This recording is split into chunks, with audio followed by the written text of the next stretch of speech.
सोनम, तुम्हारे पति क्या करते हैं? लता, वो कुछ नहीं करते मैडम, वो अभी कुछ कर नहीं सकते। लता थोड़ा रुकती है और पलक झपका कर कहती है, सोनम एक एजुकेटेड लड़की है, बड़ी एमएनसी कंपनी में नौकरी करती है। जॉब के दौरान ही उसे प्यार भी हो जाता है, मानो उसी के ऑफिस में दोनों को पहले ही कुछ मुलाकात में प्यार हो जाता है और लगभग 1 साल की डेटिंग के बाद ही दोनों शादी करने का फैसला भी ले लेते हैं। दोनों के परिवार को इस शादी से कोई परेशानी नहीं थी। दोनों अच्छा कमाते हैं और अच्छी नौकरी करते हैं और एक ही शहर में भी हैं। सोनम और मानव की शादी हो जाती है। दोनों बड़े शहर के अच्छे फ्लैट में अपनी ज़िंदगी की शुरुआत करते हैं। काम करने के लिए उन्होंने एक नौकरानी रखी, लता करीब 38 साल की।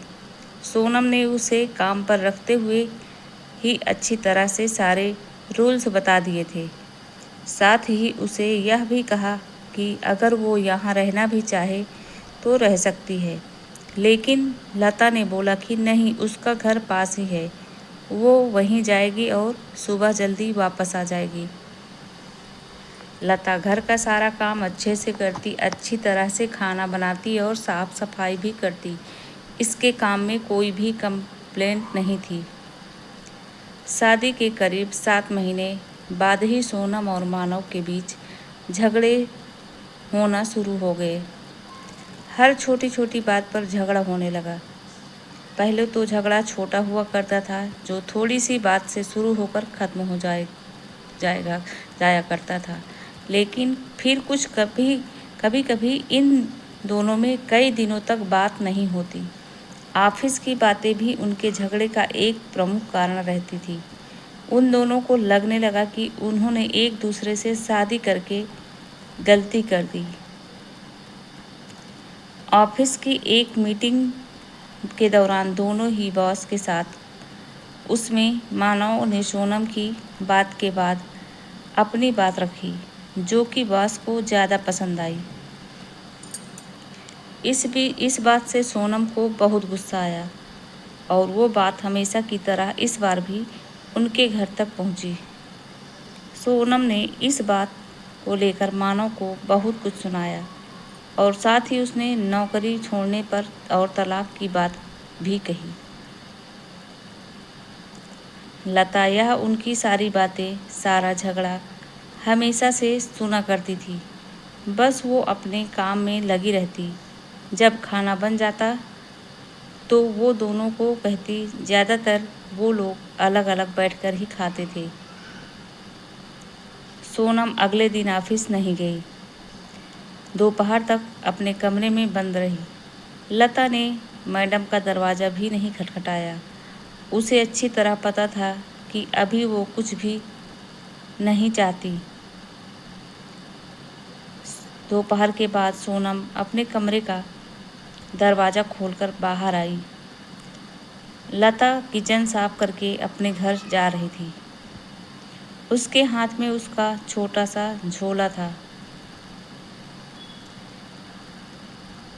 सोनम बाहर आते ही लता को चाय के लिए कहती है। लता चाय बनाने लग जाती है। सोनम का मूड ठीक नहीं है। सोनम किचन में लता के पास जाती है। लता उसे खाना के पूछती है। सोनम बोलती है, नहीं अभी नहीं, सिर्फ चाय। तो सोनम लता को पूछती है, तुमने खाना खाया? लता, नहीं मैडम, मैं खाना ले लिया है, मैं घर जाकर खाऊंगी।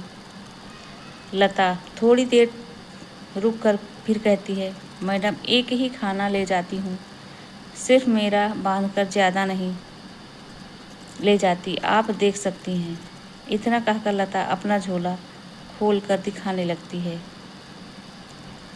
सोनम, अरे कोई ज़रूरत नहीं है, ठीक है। लता फिर मैडम को चाय बना देती है। लता को थोड़ा सा डरा हुआ और झिझका हुआ देखकर सोनम उससे और बात करती है। सोनम, अच्छा लता, तुम कहाँ रहती हो? मैडम, यहीं थोड़ी दूरी पर ही मेरा घर है। सोनम तुम्हारे पति क्या करते हैं? लता, वो कुछ नहीं करते मैडम, वो अभी कुछ कर नहीं सकते।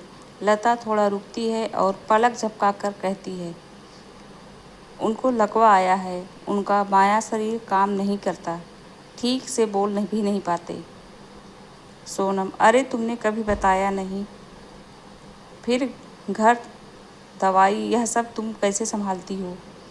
लता, हाँ मैडम, तो बच्चों की पढ़ाई छोटे स्कूल में है, लेकिन मैं चाहती हूँ कि वो पढ़ाई करें हमेशा से।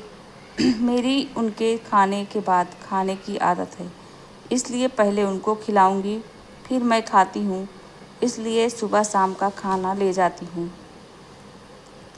सोनम लता की बातें सुनकर हैरान रह जाती है। उसे पता नहीं था कि लता इतनी साहसी है और कभी भी उसने अपने चेहरे पर काम से यह लगने नहीं दिया।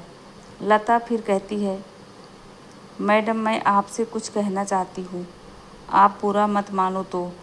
सोनम ने तुरंत ही जवाब दिया, हाँ कहो ना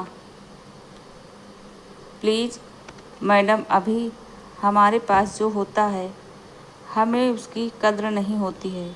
समय कैसे बदल जाता है पता भी नहीं चलता है। अब मैं सिर्फ चाहती हूँ कि मेरे पति ठीक हो जाएं। अभी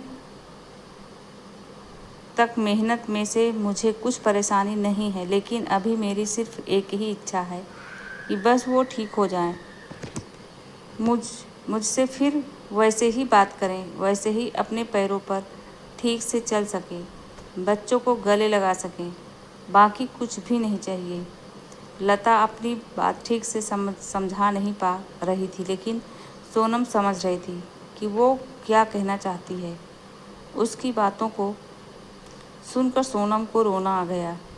उसने लता का हाथ पकड़ा और कहा कि कभी भी तुम्हें लगे कि कुछ ज़रूरत हो तो बेझिझक मुझसे बोलना। लता ने हाँ में सर हिलाया।